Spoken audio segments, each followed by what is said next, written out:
Good morning to all students. आइए बच्चों, class 9 क्षितिज भाग ए का चैप्टर 1 मुंशी प्रेमचंद द्वारा रचित दो बैलों की कथा का ये देखते हैं। एक भाग पूरा हो चुका है, सेकंड भाग को देखते हैं।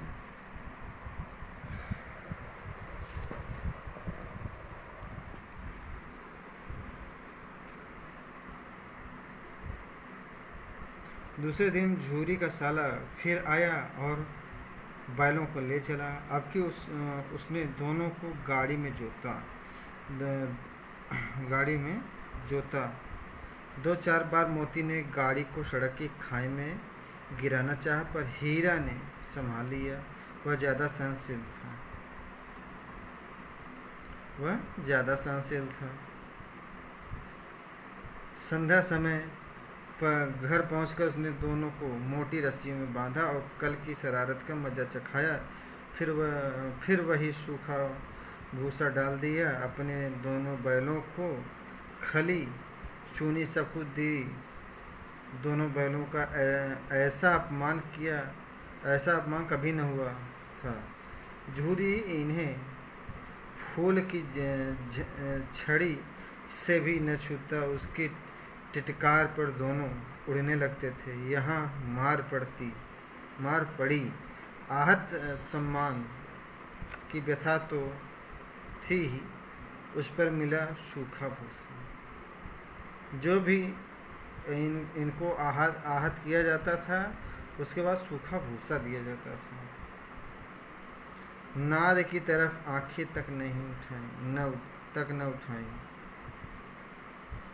दूसरे दिन गया ने बैलों को हल में जोता, पर इन दोनों ने जैसे पाँव न उठाने की कसम खा ली थी। वह मारते मारते थक गया, पर दोनों ने पाँव न उठाए। एक बार जब उस निर्दयी ने हीरा की नाक पर खूब डंडे जमाए तो मोती गुस्सा काबू के बाहर हो गया। हल लेकर भागा। हल, रस्सी, जुआ जो सब टूट टाट कर बराबर हो गया। गले में बड़ी बड़ी रस्सियाँ न होती तो दोनों पकड़ में न आते। हीरा ने मूक भाषा में कहा, भागना व्यर्थ है। मोती ने उत्तर दिया, तुम्हारी तो इसने जान ही ले ली थी। अब की बड़ी मार पड़ेगी। पढ़ने दो। बैल का जन्म दिया है तो मार से कहाँ तक बचेंगे। गया 2 आदमियों के साथ दौड़ा आ रहा था। दोनों के हाथों में लाठियाँ हैं। मोती बोला, कहो तो सिखा दूँ कुछ मजा, मैं भी लाठी लेकर आ रहा है। हीरा ने समझाया, नहीं भाई, खड़े हो जाओ। मुझे मारेगा तो मैं भी एक दो को गिरा दूंगा। तो बच्चों, दोनों बैल आपस में बातचीत इसी तरह कर रहे हैं। नहीं, हमारी जात का यह धर्म नहीं है। मोती दिल में ऐंठ कर रह गया। आ पहुंचा और दोनों को पकड़ कर ले चला। कुशल हुई कि उसने उस वक्त मारपीट न की, नहीं तो मोती भी पलट पड़ता। उसके तेवर देखकर गया और उसके सहायक समझ गए कि इस वक्त टाल जाना ही मसलहत है। आज दोनों के सामने फिर वही सूखा भूसा लाया गया। दोनों चुपचाप खड़े रहे। दोनों मतलब हीरा और मोती खड़े रह गए। घर के लोग भोजन करने लगे। उस वक्त छोटी सी लड़की 2 रोटियां लिए निकली और दोनों के मुंह में देकर चली गई। उस एक रोटी से इनकी भूख तो क्या शांत होती, पर दोनों के हृदय में को मानो भोजन मिल गया। यहाँ भी किसी सज्जन का वास है। लड़की भैरों की थी। उसकी माँ मर चुकी थी। सौतीली माँ उसे मारती थी। इसलिए इन बैलों से उसे एक प्रकार की आत्मीयता हो गई थी। आत्मीयता, स्नेह भाव। आत्मीयता का मीन स्नेह भाव।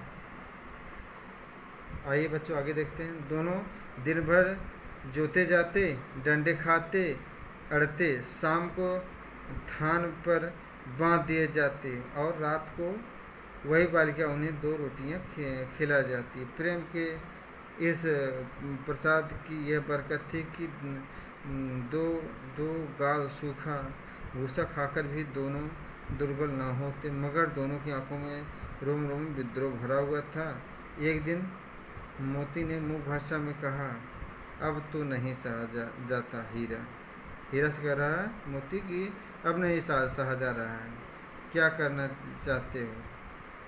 पूछ रहा है क्या करना चाहते हो? एकाध को सींगों पर उठाकर फेंक दूंगा, लेकिन जानते हो वह प्यारी लड़की जो हमें रोटियां खिलाती है उसी की लड़की है जो इस घर का मालिक है। यह बेचारी अनाथ न हो जाएगी तो मालकिन को न फेंक दूँ?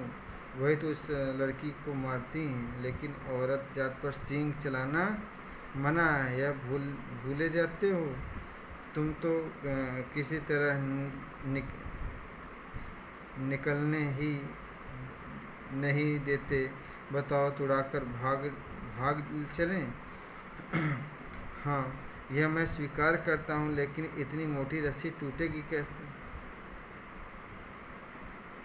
इसका एक उपाय है। पहले रस्सी को थोड़ा सा चबा लो, फिर एक झटके में जाती है कि एक झटके में टूट जाएगी। तो बच्चों आज का क्लास यहीं पर समाप्त होता है। अगले क्लास में मिलते, तब तक नमस्कार।